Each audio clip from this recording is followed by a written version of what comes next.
एक ऊंचे होटल में जो हल्के अंधेरे में डूबा हुआ था, एक कपल एक दूसरे के करीब था। माहौल भारी और शांत महसूस हो रहा था, मानो समय खुद उनके आसपास धीमा पड़ गया हो। हालांकि इस पल तक पहुंचने की कहानी को समझने के लिए कुछ घंटे पीछे जाना जरूरी था, ताकि पता चल सके कि सब कुछ कैसे हुआ। सफल कंपनी वीनस के अंदर सीईओ चाजंग मुंह अपने डेस्क पर बैठे हुए भौहें सिकोड़ रहे थे। उनकी सेक्रेटरी ने उनके चेहरे के भावों को देखा और कहा कि वह असहज लग रहे हैं। उसने विनम्रता से पूछा कि क्या वह ब्लाइंड्स नीचे कर दे ताकि कमरा अधिक आरामदायक हो जाए। हालांकि जंगमू ने इस सुझाव को ठुकरा दिया और कहा कि उसकी असहजता रोशनी की वजह से नहीं थी। इसके बजाय उन्होंने अपने सामने रखे रेजिग्नेशन लेटर पर हल्के से उंगली थपथपाई, ये दिखाते हुए कि वही उनकी परेशानी का असली कारण था। महिला उनके थोड़ा करीब आई और शांत स्वर में पूछने लगी कि मामला क्या था। उसने कहा कि उसने यह सुनिश्चित किया था कि लेटर जितना संभव हो सके उतना साफ सुथरा लिखा जाए और उसे ठीक तरह से प्रस्तुत करने में उसने पूरा प्रयास किया था। जंगमू ने झुंझलाए हुए स्वर में जवाब दिया कि उसकी लिखावट वास्तव में बेहतरीन थी। उन्होंने ये भी कहा कि वह हमेशा हर काम को पूरी तरह से उत्कृष्टता के साथ पूरा करती थी और उसे औपचारिक रूप से मिस मिन कहकर संबोधित किया। उसकी उत्कृष्टता को स्वीकार करने के बावजूद उन्होंने पूछा कि उसने अचानक ऐसा फैसला क्यों लिया, क्योंकि यह अप्रत्याशित था और उन्हें समझ नहीं आ रहा था कि क्या कहें। सीवा ने शांत तरीके से उत्तर दिया कि उसका निर्णय व्यक्तिगत कारणों पर आधारित था। चा जंगमू ने मन ही मन इस स्थिति के बारे में सोचा। हालांकि वह जानते थे कि वह किसी भी समय दूसरी सेक्रेटरी रख सकते थे, लेकिन पिछले 3 वर्षों में सिया के साथ काम करते हुए वह उसकी कार्य कुशलता के आदी हो चुके थे। वह हमेशा उनके कहने से पहले ही हर चीज तैयार कर देती थी। जंगमू ने झुंझलाहट में अपने बालों में हाथ फेरा और फिर उसका नाम पुकारा। उसने कहा कि वे लगभग 3 वर्षों से साथ काम कर रहे थे और इस बात पर जोर दिया कि वह जानती थी कि वह उस पर कितना निर्भर था। हालांकि सीवा चुप रही और उसने तुरंत कोई जवाब नहीं दिया। फिर उसने पूछा कि क्या कोई दुर्भाग्यपूर्ण घटना हुई थी, लेकिन सीवा ने तुरंत इनकार कर दिया और कहा कि ऐसी कोई बात नहीं थी। उसके जवाब ने जंगमू को सोचने पर मजबूर कर दिया कि शायद इसके पीछे कोई और कारण था। उसने पूछा कि क्या वो सैलरी बढ़वाना चाहती है और कहा कि वो उसका वेतन बढ़ा सकता है। सिवा ने शांत स्वर में जवाब दिया कि उसे पहले ही इंडस्ट्री में सबसे अधिक सैलरी मिल रही थी, जिससे वो कुछ क्षणों के लिए निरुत्तर हो गया। हार न मानते हुए उसने पूछा कि क्या वो प्रमोशन चाहती है। सिया ने जवाब दिया कि ऐसा करने से लोगों के बीच अनावश्यक अफवाहें फैल सकती हैं। जंगमू समाधान खोजने की कोशिश करता रहा और उसने सुझाव दिया कि वो उसके आने जाने के लिए एक नई कार का इंतजाम कर सकता है। थोड़ी देर की चुप्पी के बाद सिवा उसकी ओर मुड़ी और उसे पुकारा। उसका चेहरा लाल हो गया था और उसने झिझकते हुए पूछा कि क्या वो उसके साथ सो सकता है। उसके शब्दों के बाद एक गहरी खामोशी छा गई। उनके बीच की हवा भारी महसूस होने लगी क्योंकि सिवा हल्का सा कांप गई, ये महसूस करते हुए कि उसने अभी क्या कह दिया था। शर्मिंदगी से अभिभूत होकर उसने जल्दी से अपना चेहरा ढक लिया और माफी मांगते हुए उससे सब कुछ भूल जाने को कहा। उसने जोर देकर कहा कि उस पल वो शायद अपना मानसिक संतुलन खो बैठी थी। हालांकि उसकी हैरानी के लिए जी हून मुंह शांत बना रहा। थोड़ी देर की चुप्पी के बाद उसने कहा कि वो इस बारे में गंभीरता से सोचेगा। उसने बताया कि वो वीकेंड तक अपना जवाब दे देगा और तब तक उससे इंतजार करने को कहा। बाद में एक कैफेटेरिया में सिया की दोस्त यूनिम ये बात सुनकर पूरी तरह स्तब्ध रह गई। उसने अविश्वास से पूछा कि क्या सिया ने सचमुच जंगमू से, उसी व्यक्ति से जिसे वे दोनों जानती थीं, उसके साथ सोने के लिए कहा था। उसने ये भी पुष्टि की कि वो उनके युवा और बेहद सक्षम सीईओ की ही बात कर रही थी। सिवा ने चुपचाप सिर हिला दिया। ये सुनकर वो स्थिति को समझ नहीं पाई और सदमे में उसकी कॉफी तक छलक गई। उसने स्वीकार किया कि वो खुद कभी उससे अपने प्यार का इजहार करने की हिम्मत नहीं जुटा सकती थी और पूछा कि सिवा ने इतनी साहसी बात आखिर कैसे कह दी। सिवा ने धीरे से सांस छोड़ी और बताया कि उसकी भावनाएं 3 साल पहले शुरू हुई थी। उसे एक पल याद आया जब वे दोनों साथ चल रहे थे और वो उसे टैकंग ग्रुप के साथ होने वाली उसकी अगली मीटिंग के बारे में जानकारी दे रही थी। उसी दौरान जंगमू ने ध्यान दिया कि शायद उसे ठंड लग रही थी और सुझाव दिया कि वो पहले आगे चली जाए। सिवा ने विनम्रता से मना कर दिया और कहा कि वो उसके शेड्यूल में बाधा नहीं डालना चाहती। उसने ये कहते हुए माफी भी मांगी कि उसकी वजह से उसे चिंता करनी पड़ी। अगले दिन रिसेप्शनिस्ट ने उसे बताया कि सीईओ ने उसकी डेस्क पर एक हैंड वार्मर छोड़ दिया था। उसे समझाया गया कि ठंड के मौसम की वजह से उन्होंने सभी को एक हैंड वार्मर दिया था और वो बहुत विचारशील व्यक्ति थे। हालांकि जब सिवा ने हैंड वार्मर के साथ रखा हुआ छोटा सा नोट देखा जिसमें उसका हौसला बढ़ाने वाले शब्द लिखे थे, तो उसे महसूस हुआ कि उसके भीतर कुछ बदल गया है। उसे विश्वास था कि उसी दिन उसके मन में अपने बॉस के लिए गहरी भावनाएं पैदा हुई थी। लेकिन उस पल के बाद उसे पता चला कि जंगमू की सगाई टाइकॉम ग्रुप की सबसे छोटी बेटी के साथ होने वाली थी। उसके आसपास की महिलाओं ने कहा कि अमीर लोग हमेशा अमीरों में ही शादी करते हैं और उनकी दुनिया उनके जैसे लोगों से बिल्कुल अलग होती है। इसके बाद सिवा गहरी सोच में डूब गई। उसे उसे लगता था कि वो पहले से जानती थी कि उसके साथ उसका कभी कोई मौका नहीं था और जो कुछ हो रहा था वो अपेक्षित ही था, इसलिए उसे इसके लिए दुखी नहीं होना चाहिए। फिर भी वो सोचने लगी कि वो किस तरह की महिला से शादी करेगा और कल्पना करने लगी कि क्या वे एक दूसरे के साथ किस जैसे अंतरंग पल साझा करेंगे। यह सोचते सोचते उसने अनजाने में अपने कप में जरूरत से ज्यादा टी भर दी। बाद में जंगमू उसके पास आया और पूछा कि क्या कोई समस्या है, क्योंकि वो असामान्य रूप से विचलित दिखाई दे रही थी। उसने पूछा कि क्या उसकी तबीयत ठीक नहीं है, लेकिन सीवा ने शांत स्वर में इसका इनकार कर दिया। आखिरकार सब कुछ अच्छी तरह सोचने के बाद उसने एक पक्का फैसला कर लिया। उसने तय किया कि उसे जॉब छोड़ देनी चाहिए। वर्तमान में यूनिम ने पूछा कि क्या यही कारण था कि उसने उसे रेजिग्नेशन लेटर दिया था, जिस पर सीवा ने चुपचाप सहमति जताई। उसने माफी मांगते हुए कहा कि उसे लगता है कि वो एक बहुत ही निकृष्ट इंसान है, जिसे सुनकर उसकी दोस्त ने तुरंत उससे कहा कि वो अपने बारे में इतनी कठोर न बने। यूनिम ने सुझाव दिया कि शायद उसके मन में भी उसके लिए भावनाएं थीं। उसने समझाया कि अगर उसे सच में कोई दिलचस्पी नहीं होती तो वो ऐसी बातें कभी नहीं कहता। सीवा ने सिर हिलाया और इस विचार को खारिज कर दिया। उसने कहा कि वो केवल विनम्र व्यवहार कर रहा था क्योंकि वे साथ में अच्छी तरह काम करते थे। उसकी आवाज कांपने लगी क्योंकि वो भावुक हो गई थी। उसने पूछा कि अब वो इन सब बातों के बाद उसका सामना कैसे कर पाएगी। यूनिम ने जोर देकर कहा कि उसे सच में विश्वास था कि उसके मन में सीवा के लिए भावनाएं थीं। अचानक सामने देखते ही उसके चेहरे का भाव बदल गया। उसने अपना ड्रिंक नीचे रखा और सीवा से कहा कि वो जो कहने वाली है उसे ध्यान से सुने और बीच में कुछ न बोले। फिर उसने एक अजीब और जानबूझकर बनाए गए स्वर में पूछा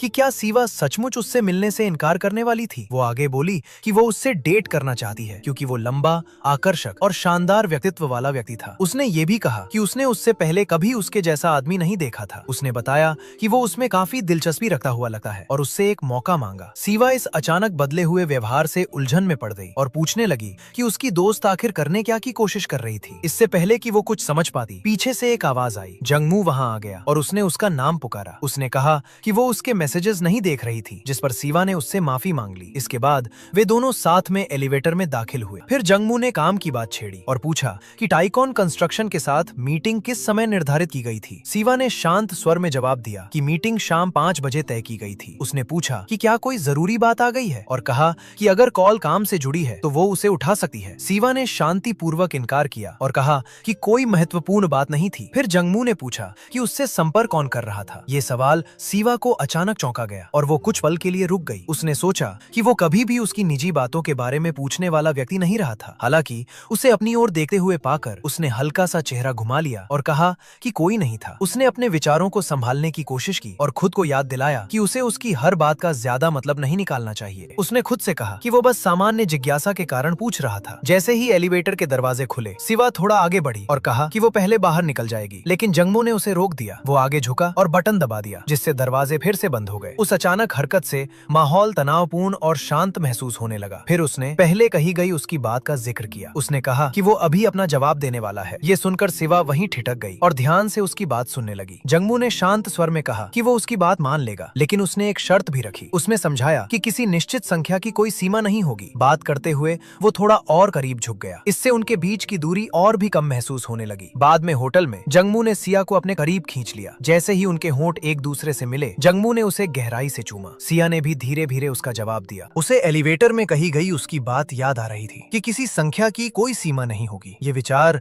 अब भी उसे हैरान कर रहा था, फिर भी उसके भीतर कुछ हलचल पैदा कर रहा था। जंगमू ने पूछा कि क्या वो सचमुच यही चाहती थी। उसने कहा कि बाहर से वो साहसी दिखती है, लेकिन शायद भीतर से ऐसा महसूस नहीं करती। सीवा ने धीमे सुर में जवाब दिया। उसकी आवाज इतनी हल्की थी कि मुश्किल से सुनाई दे रही थी, लेकिन उसने सहमति जताई। जंगमू थोड़ा और करीब झुका और कहा, उसने कहा कि वो ठीक से सुन नहीं पाया कि उसने क्या कहा था। हिम्मत जुटाकर सीवा ने अपनी बात दोबारा कही और साफ शब्दों में बताया कि कोई सीमा नहीं थी। वर्तमान में जंगमू ने उसे ध्यान से देखा और पूछा कि क्या वो इस बारे में पूरी तरह निश्चित थी। उसकी आवाज नर्म हो गई जब उसने उसके चेहरे के भावों को देखा और धीरे से पूछा कि क्या वो चाहती है कि वो रुक जाए। शब्दों में जवाब देने के बजाय सीवा ने आगे बढ़कर उसकी टाई को हल्के से खींचा और उसे अपने करीब कर लिया। उसने उससे कहा कि वो न रुके और उसके शब्दों से ज्यादा उसके हाव भाव ये बात कह रहे थे। जंगमू फिर से उसकी ओर बढ़ा और उनके बीच की दूरी समाप्त हो गई, जबकि वे उस पल को साथ साझा करने लगे। माहौल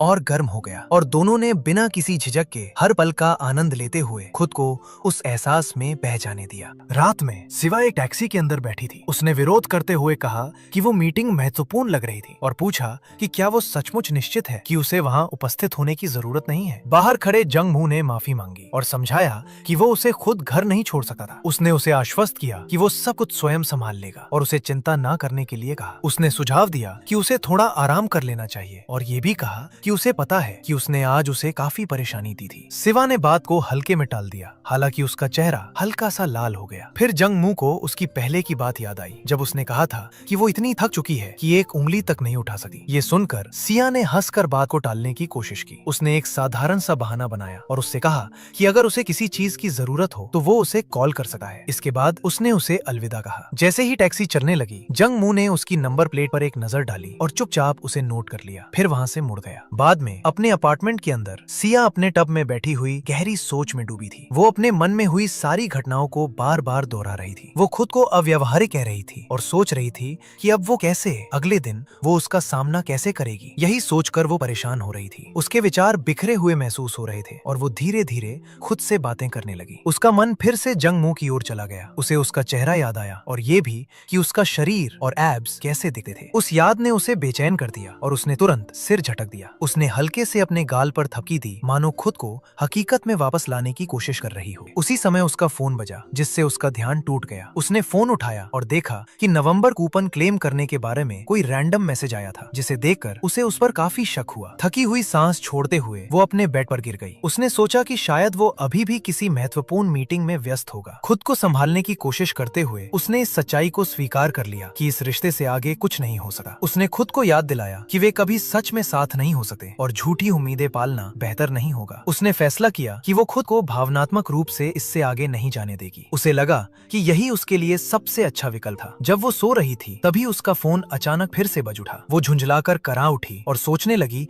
कि इतनी रात में आखिर कौन कॉल कर सकता है। एक आंख मुश्किल से खोलते हुए उसने स्क्रीन की ओर देखा। वहाँ जंगमू का नाम दिखाई दे रहा था। तुरंत वो उठकर बैठ गई और कॉल का जवाब दे दिया। जंगमू ने पूछा कि क्या उसने उसे जगा दिया था, लेकिन सियावा ने तुरंत इनकार कर दिया। फिर उसने पूछा कि वो इतनी रात में क्यों कॉल कर रहा था और क्या मीटिंग में कुछ गड़बड़ हुई थी। जंगमू ने उसे आश्वस्त किया कि सब कुछ ठीक रहा था। उसने बताया कि वो पहले कॉल करना चाहता था, लेकिन प्रेसिडेंट किम लगातार बातें करते रहे, जिससे उसे वहाँ से हटने का कोई मौका नहीं मिला। उसने ये भी कहा कि जैसे ही उसे मौका मिला उसने कॉल कर दिया। हालांकि उसे एहसास था कि काफी देर हो चुकी थी। उसने स्वीकार किया कि उसे थोड़ा बुरा लग रहा था क्योंकि वो उसे खुद घर नहीं छोड़ पाया था। ये सुनकर शिवा की धड़कन तेज हो गई। जंगमू कुछ क्षण के लिए रुका और फिर ज्यादा बोलने के लिए माफी मांगी। उसने उससे कहा कि वो आराम करे और बताया कि वो उससे अगले दिन मिलेगा। शिवा ने धीरे से सहमति जताई और कॉल समाप्त कर दिया। जब वो वापस अपने बेड पर लेटी तब भी उसका दिल तेजी से धड़क रहा था और उसके होठों पर हल्की सी मुस्कान उभर आई। उसे एहसास हुआ कि उस रात उसे आसानी से नींद नहीं आने वाली थी। इस बीच जंगमू भी गहरी सोच में डूबा हुआ था। वो इस बात पर विचार कर रहा था कि शिवा से उसकी पहली मुलाकात को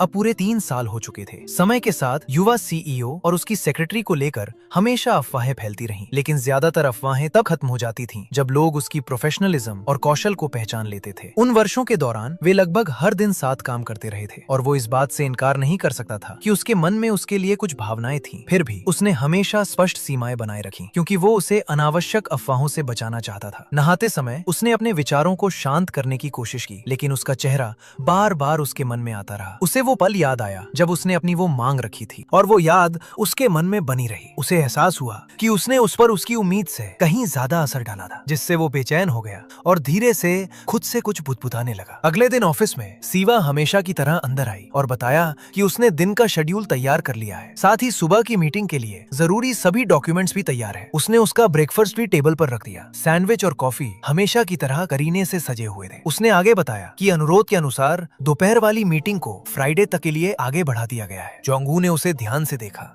और महसूस किया कि वो हमेशा की तरह ही लग रही थी, शांत और संयमित। उसने उसे धन्यवाद दिया और कहा कि मीटिंग का समय होने वाला है, इसलिए उन्हें साथ में नीचे चलना चाहिए। एलिवेटर के अंदर जोंगू ने सियावा को पुकारा और सामान्य अंदाज में पूछा कि क्या वो पिछली रात अच्छी तरह सोई थी। ये सवाल उसे अचानक असहज कर गया। एक पल के लिए उसके विचार पिछली रात हुई सारी बातों की ओर चले गए और उस याद से उसके शरीर में हल्की सी सिहरन दौड़ गई। उसे अजीब महसूस हुआ, लेकिन उसने जल्दी से खुद को संभाला और हल्की मुस्कान के साथ कहा कि वो बहुत अच्छी तरह सोई थी। जोंगवू हल्का सा मुस्कुराया और कहा कि ये सुनकर उसे खुशी हुई। फिर उसने पूछा कि क्या उसने उसकी कथित एंगेजमेंट के बारे में सुना है। शिवा कुछ पल रुकी, फिर सिर हिलाकर इसकी पुष्टि की कि उसने इसके बारे में सुना था। हालांकि उसका मन बेचैन होने लगा। उसे वो सब याद आने लगा जो हुआ था और उसने चुपचाप खुद को दोष दिया दिया, ये सोचते हुए कि उसने एक ऐसी सीमा पार कर दी थी जो उसे कभी पार नहीं करनी चाहिए थी। अपराध बोध की भावना उसके भीतर भर गई और वो अपने ही व्यवहार पर सवाल उठाने लगी। लेकिन जंगवू उलझन में दिखाई दे रहा था। उसने कहा कि उसे नहीं पता ऐसी बेवकूफी भरी अफवाह किसने शुरू की, और वो सोच रहा था कि क्या इसी वजह से उसने पहले वो सुझाव दिया था। जंगवू ने जवाब देने की कोशिश की और समझाना चाहा कि बात वैसी नहीं थी, लेकिन वो झिझक गई। वो अपनी बात आगे बढ़ा पाती उससे पहले उसका फोन बज उठा।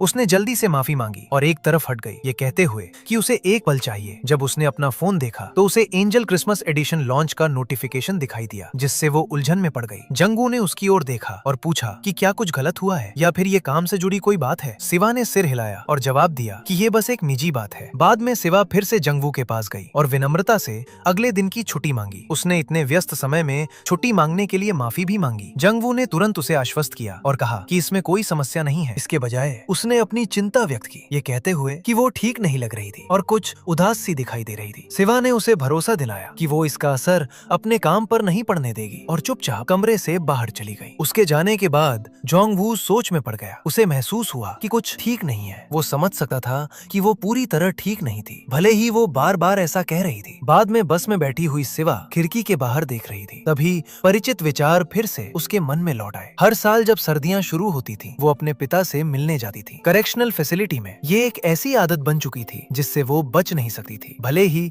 ये उसके दिल पर भारी बोझ डालती हो। फैसिलिटी के अंदर एक ऑफिसर झिझक भरे चेहरे के साथ उसके पास आया। उसने माफी मांगी और समझाया कि उसके पिता ने एक बार फिर उससे मिलने बाहर आने से इनकार कर दिया है। ये सुनकर सिवा की पकड़ और कस गई और उसकी भावनाएं चुपचाप उसके भीतर उमड़ने लगी। उसके विचार अतीत की ओर चले गए। उसके पिता एक हिट एंड रन मामले में शामिल थे, एक ऐसी घटना जिसने सब कुछ बदल दिया था। वो कभी मानती थी कि उसके पिता एक दयालु और ईमानदार इंसान थे जो कभी ऐसा काम नहीं कर सकते थे। हालांकि उनके खिलाफ सबूत बेहद मजबूत है। मामले में यह निष्कर्ष निकला था कि ये पुष्टि होने के बाद भी कि पीड़ित अभी जीवित था, उन्होंने उसे नजरअंदाज कर दिया था और उसी फैसले की वजह से उन्हें सजा मिली। उन्हें जेल गए 10 साल बीत चुके थे, फिर भी वो लगातार उससे मिलने से इनकार करते रहे। इन सब के बावजूद वो उनसे मिलने आती रही। ऑफिसर ने धीरे से कहा कि जिन दिनों वो मिलने आती है उन दिनों उसके पिता हमेशा थोड़े ज्यादा खुश दिखाई देते हैं, भले ही वो इसे खुलकर कभी न दिखाते हों। सिवा ने चुपचाप उसकी बात सुनी और जवाब दिया कि वो फिर आएगी, क्योंकि उसके लिए सर्दियां हमेशा एक भारी एहसास लेकर आती हैं। फैसिलिटी से निकलने के बाद सिवा एक क्रिसमस सीरीज बेकरी चली गया। रिसेप्शनिस्ट ने उसका गर्मजोशी से स्वागत किया और स्नोमैन आइटम मिलने पर उसे बधाई दी। उसने कहा कि बहुत से लोग उसे चाहते थे और वो काफी लकी थी। सिवा ने उसे देखा और धीरे से पूछा कि क्या वो सच में लकी थी, ये स्वीकार करते हुए कि वो वास्तव में कुछ और चाहती थी। रिसेप्शनिस्ट ने सुझाव दिया कि वो उसे एक्सचेंज कर सकती है, लेकिन सिवा ने मना कर दिया और कहा कि वो खुद चुनना पसंद करती है। जब उससे पूछा गया कि वो असल में क्या चाहती थी, तो सिवा ने जवाब दिया कि वो रूडोल्फ चाहती थी। एक धुंधली याद उसके मन में उभर आई जिसमें वो कुचल गया था। वो बाहर निकली और ठंडी हवा को अपने चेहरे से टकराते हुए महसूस किया। उसी समय उसका फोन बजा। वो उसकी दोस्त यून शिम थी। यून शिम ने पूछा कि उसकी मुलाकात कैसी रही। सिवा फिर से अपने अतीत के बारे में सोचने लगी। जब उसके पिता, जो उसके इकलौते गार्डियन थे, जेल चले गए तो उसे एक ऑर्फनेज भेज दिया गया था। वहीं उसकी मुलाकात यून शिम से हुई, जो उसकी सबसे करीबी दोस्त बन गई और उसे पूरी तरह समझती थी। जी यून शिम ने उसका मन बहलाने की कोशिश की और बताया कि उसने ढेर सारे क्रैब्स के साथ सोयाबीन पेस्ट स्ट्यू का एक बड़ा बर्तन बनाया है। उसने सुझाव दिया कि सिवा खाने के लिए उसके घर आ जाए। सिवा समझ गई कि जी यून उसकी चिंता कर रही है। उसने धीरे से माफी मांगी और कहा कि उसका उस रात बाहर जाने का मन नहीं है। यून शिम ने तुरंत कहा कि उसे माफी मांगने की जरूरत नहीं है और समझाया कि उसने सिर्फ इसलिए पूछा था क्योंकि उसने एक व्यक्ति के लिए जरूरत से ज्यादा खाना बना लिया था। फिर सिवा ने सुझाव दिया कि वे दोनों साथ में बियर पी सकते हैं। यून शिम तुरंत मान गई और कहा कि वो अभी उसके घर आ जाएगी। सिवा ने उसका दिल से धन्यवाद किया, इतना कि यून शिम ने पूछ लिया कि वो उसे धन्यवाद क्यों दे रही है। सिवा ने जवाब दिया कि वो सिर्फ इस बात के लिए आभारी है कि उसके पास ऐसी दोस्त है जो उसे पूरी तरह समझती है। यून शिम हंसकर बात टाल देती है और कहती है कि इससे उसे अजीब महसूस हो रहा है। फिर वो उसे नहाकर इंतजार करने को कहती है, जबकि वो बियर लेकर आती है। जैसे ही कॉल खत्म होने वाली थी, मून शिम को अचानक कुछ महत्वपूर्ण याद आया। उसने जल्दी से बताया कि दिन में जंगमू उससे मिलने आया था। उधर जंगमू लगातार अपने फोन को देख रहा था और सोहा के रिप्लाई का इंतजार कर रहा था। उसे ये अजीब लग रहा था। पहले उसने अचानक एक दिन की छुट्टी मांगी थी और अब वो उसके मैसेजेस भी चेक नहीं कर रही थी। उसके मन में चिंता बढ़ने लगी और वो सोचने लगा कि कहीं उसके साथ कुछ हुआ तो नहीं। उसी समय उसका फोन बज उठा। सिवा का नाम देखकर उसने तुरंत कॉल उठा लिया। वो कुछ कह पाता उससे पहले ही सिवा ने पूछा पूछा कि क्या ऑफिस में कोई समस्या आ गई है। जू यूनमू ने जवाब दिया कि उसके बिना सब कुछ थोड़ा बिखरा बिखरा सा लग रहा है और कहा कि वो सच में एक बेहतरीन सेक्रेटरी है। उसने बताया कि उसने पहले भी उससे संपर्क करने की कोशिश की थी लेकिन बात नहीं हो पाई। सीवा ने जवाब दिया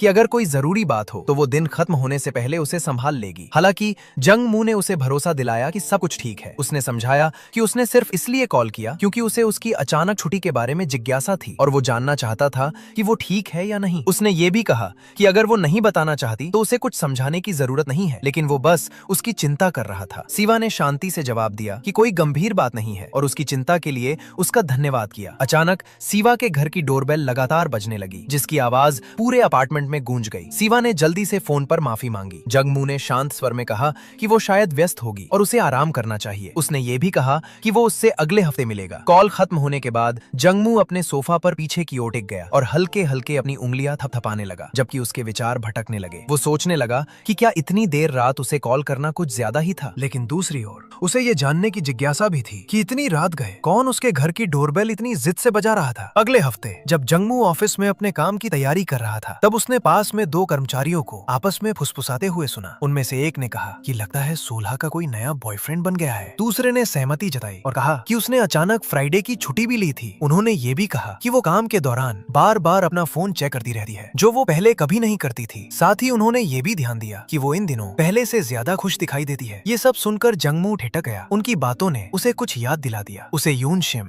और सोलह के बीच हुई वो बातचीत याद आई जिसमें वे एक आदमी के बारे में बात कर रही थी। उसे लंबा, हैंडसम और बेहतरीन पर्सनैलिटी वाला बताया गया था। उसी समय उसने ये भी नोटिस किया था कि सोलह पहले की तुलना में कहीं ज्यादा अपने फोन को देख रही थी। वर्तमान में लौटे हुए जी हुनमू उन कर्मचारियों के पास गया और पूछा कि क्या उन्होंने सियाहा को देखा है। उन्होंने जवाब दिया कि वो इस समय कॉल पर है। उसके विचार तेजी से जुड़ने लगे और उसने मान लिया कि उस रात उसके घर आने वाला व्यक्ति शायद वही था जिसके बारे में वे बात कर रहे थे। फिर वो अपने कैबिन की ओर बढ़ा और दरवाजा खोल दिया। अंदर सीवा ने उसे आवाज दी और बताया कि टेकांग कंस्ट्रक्शन ने उनसे संपर्क किया है और जितनी जल्दी हो सके एक मीटिंग का अनुरोध किया है। उसने ये भी कहा कि प्रेसिडेंट किम व्यक्तिगत रूप से इसमें शामिल होंगे। जंगमू ने बात स्वीकार की और पूछा कि क्या वो इसे उसके स्केड्यूल में फिट कर सकती है। सीवा ने हाँ में जवाब दिया और कहा कि उसने इसे अगली शाम के लिए तय कर दिया है। उसने इस व्यवस्था को मंजूरी दे दी। कुछ पल की चुप्पी के बाद जंगमू ने लंच की बात छेड़ी, लेकिन सीवा ने माफी मांगते हुए कहा कि वो उस दिन उसके साथ लंच नहीं कर पाएगी। जंगमू ने हैरानी से पूछा क्यों। सीवो पल के लिए झिझक गई और जैसे उसे जवाब देना मुश्किल लग रहा हो उसने बस इतना कहा कि उसे कुछ काम निपटाने हैं। उसके जाने से पहले जंगमू ने उसे फिर से आवाज दी। इस बार उसकी आवाज का लहजा अलग था। उसने पूछा कि वो हाल के दिनों में उससे बचने की कोशिश क्यों कर रही है। ये सवाल सीवा को अचानक असहज कर गया। बिना रुके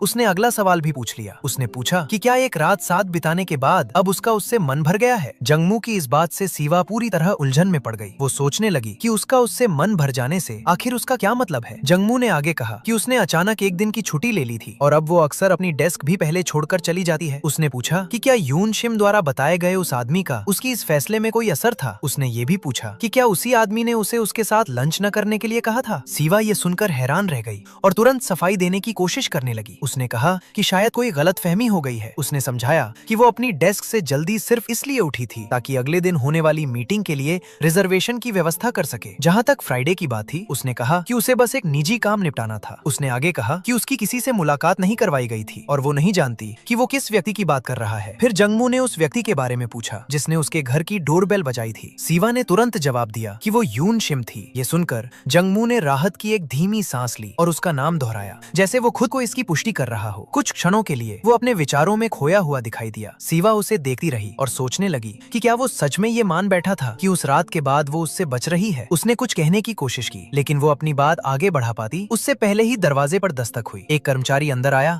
और उन्हें बताया कि हाल ही में सामने आए एक प्रॉपर्टी इशू को लेकर एक अर्जेंट मीटिंग तय की गई है। उसने ये भी कहा कि वे पहले सीईओ से संपर्क नहीं कर पाए थे। जंगमू ने संक्षेप में सोये को निर्देश दिया और कहा कि उन्हें चलना चाहिए। समय बर्बाद किए बिना वे दोनों कमरे से बाहर निकले और मीटिंग रूम की ओर बढ़ गए। मीटिंग के दौरान सिया को ध्यान केंद्रित करना मुश्किल लग रहा था। वो बेचैन महसूस कर रही थी और बार बार जंगमू की ओर देख रही थी, लेकिन वो उसकी नजरें टाल रहा था और पूरी तरह चर्चा में लगा हुआ था। वो दूसरे कर्मचारियों से लगातार बात करता रहा, पूरी तरह पेशेवर लहजे में, बिना उसकी ओर ध्यान दिए। एक समय पर सिवा ने धीरे से उसे पुकारा, लेकिन वो ऐसे बात करता रहा जैसे उसने सुना ही ना हो। उसने अपनी आवाज और धीमी कर ली और खुद से बुदबुदाई कि इस तरह उसे उससे बात करने का मौका नहीं मिलेगा। उस रात बाद में जब ऑफिस काफी शांत हो गया, जी हुनमू उसकी डेस्क के पास से गुजरा और पूछा पूछा कि क्या वो अभी भी वहीं है। सिवा ने बताया कि उसका कुछ काम अभी बाकी है। जी हुनमू ने सिर हिलाया और कहा कि वो आराम से काम करे, फिर अपने कैबिन में चला गया। सिवा को लगा कि शायद यही उसका एकमात्र मौका है। उसने हिम्मत जुटाई और अंदर चली गई। उसके सामने खड़े होकर उसने सावधानी से कहा कि जो सुझाव उसने पहले दिया था उसे भुलाया जा सकता है। उसने माफी भी मांगी और कहा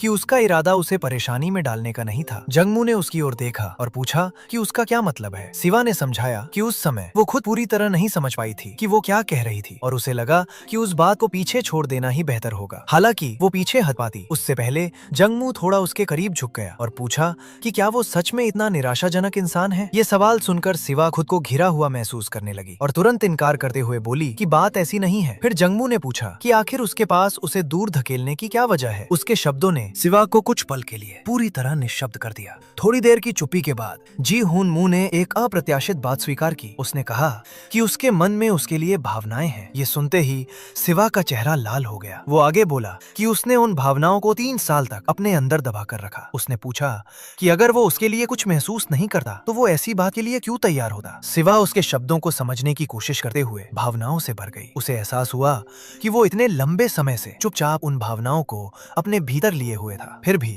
उसने हल्का सा चेहरा घुमा लिया और कहा कि वो समझ नहीं पा रही कि उसका मतलब क्या है। जी हुनमू ने ईमानदारी से कहा कि फ्राइडे को वो बेचैन था। वो उसके पास जाना चाहता था लेकिन उसे लगता था कि उसके पास ऐसा करने का कोई अधिकार नहीं है। उसके शब्दों में उस संयम की झलक थी जिसे वो लंबे समय से अपने भीतर दबाए हुए था। कुछ पल की खामोशी के बाद सिवा ने स्वीकार किया कि उसके मन में भी उसके लिए भावनाएं हैं। उसकी ये स्वीकारोक्ति जुंगमू को चौंका देती है। वो ध्यान से उसकी ओर देखता है, फिर धीरे से हाथ बढ़ाकर उसका चेहरा थाम लेता है। सिवा सहज रूप से अपनी आंखें बंद कर लेती है, ये उम्मीद करते हुए कि वो उसके और करीब आएगा। हालांकि जुंगमू रुक जाता है और हल्की सी मुस्कान के साथ कहता है कि वो कुछ ज्यादा ही आगे बढ़ रही है। उसकी ये बात सिवा को अचानक असहज कर देती है। शर्मिंदा होकर वो जल्दी से पीछे हटने की कोशिश करती है और कहती है कि उसे वापस अपना काम करना चाहिए, लेकिन वो दूर जा पाती उससे पहले ही जुंगमू उसका हाथ पकड़कर उसे रोक लेता है। वो उससे कहता है कि आज वो ओवरटाइम नहीं करेगी क्योंकि अब उसके कुछ और प्लान्स हैं। सिवा उलझन भरी नजरों से उसकी ओर देखती है और पूछती है कि उसका क्या मतलब है। जुंगमू सरलता से जवाब देता है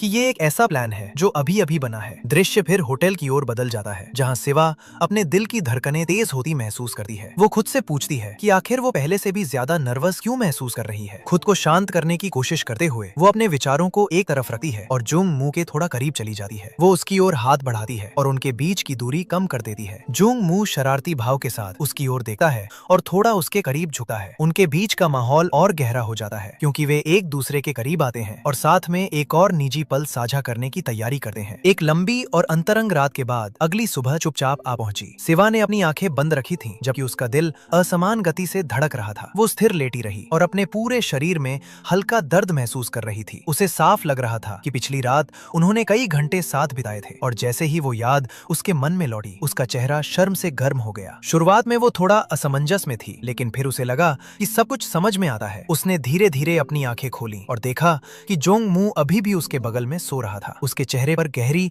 और शांत नींद के भाव थे। उसे यकीन करना मुश्किल लग रहा था कि वो वीकेंड की सुबह उसे इस तरह देख पा रही है। इतनी नजदीक से वो उसकी उम्मीद से भी ज्यादा आकर्षक लग रहा था। वो कुछ पल झिझकी, लेकिन फिर धीरे से अपना हाथ बढ़ाकर उसके चेहरे को छूने की कोशिश करने लगी। उसकी उंगलियां आगे बढ़ पाती उससे पहले ही जोंगमू ने अचानक उसे पुकारा और धीरे से उसका हाथ पकड़ लिया। उसकी इस अचानक प्रतिक्रिया से वो चौंक गई। उसने छेड़ने वाले अंदाज में पूछा कि क्या पिछली रात उसके लिए पर्याप्त नहीं थी। सिवा अचानक असहज हो गई और उसे समझ नहीं आया कि क्या जवाब दे। वो हल्का सा मुस्कुराया और कहा कि अगर वो चाहे तो वे वहीं से आगे बढ़ सकते हैं जहां उन्होंने छोड़ा था। स्योहा ने तुरंत उसकी बात का इनकार करने की कोशिश की और कहा कि बात वैसी नहीं है। हालांकि जुंगमू ने बिना झिझक उसे अपनी ओर खींच लिया। उसने कहा कि उसकी इच्छा है कि वो हर सुबह उसे इसी तरह देख सके। फिर उसने धीरे से उसके माथे पर एक कोमल चुंबन रखा। उसकी बातें और हरकतें उसके दिल की धड़कनें बेकाबू कर गईं। वो पूरी तरह भावनाओं में बह गई और इन सब वजहों से बाद में वो ठीक से आराम भी नहीं कर पाई। सोमवार को जब वो काम पर पहुंची तब तक वो पूरी तरह थक चुकी थी। उस दिन की बातें याद करते हुए उसे याद आया कि वे नाश्ता करने एक शानदार रेस्टोरेंट गए थे। उसे लगा था कि वो सब कुछ खुद संभाल सकती है, लेकिन जी हुनमू ने उसकी देखभाल करने पर जोर दिया। उसने बड़े ध्यान से उसके लिए स्टेक काट कर दिया, जिससे वो थोड़ी शर्मिंदा महसूस करने लगी। जब उसने पूछा